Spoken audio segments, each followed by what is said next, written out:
So to log out the admin, so we'll add the drop-down menu here. So we'll display the admin name with an image that I got from Pixabay, and also the sign out link. So let's move to the sidebar. So you can copy this code from the source code. So I have already added this inside source code. So here let's save and take a look. So let's refresh. And as you can see, we have here this image with admin name and sign out link. So let's first change the name to auth user, and we get name. So save, let's refresh. So now we will have admin as name. So as you can see, now we need to, once we click on sign out, so to log out.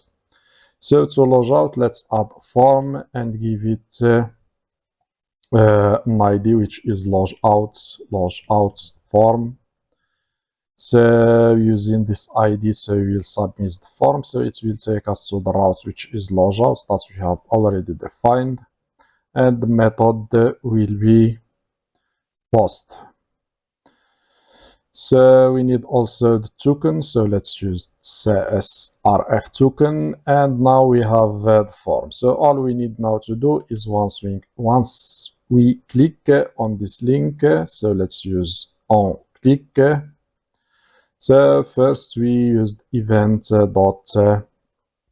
prevent default, and to prevent the default behavior of the browser. And next we need to use document get element by ID, which is the ID that we have. So here it's log out form. So I think the emit did not work properly, and we get the form using the ID, and finally we submit it. Okay, so that's all.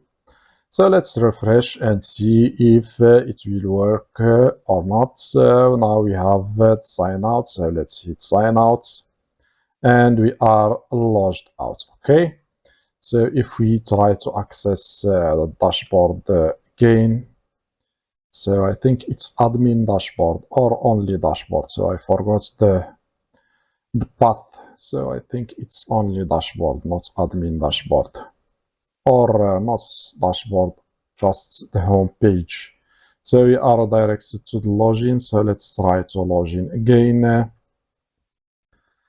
And log in, and we are redirected back to our dashboard. So now we have done with our project. We can create updates, delete, and display and download as PDF employees, add, edit, and delete attendances, the holiday requests, and we are done. So for search, so we don't need to add search, so it's already here. So search, you can use it with the data table. Okay, so we don't need to add search. So that's why I did not add the search. And that's all. So I hope you did enjoy this project. So if yes, hit the subscribe button, and see you in my next projects.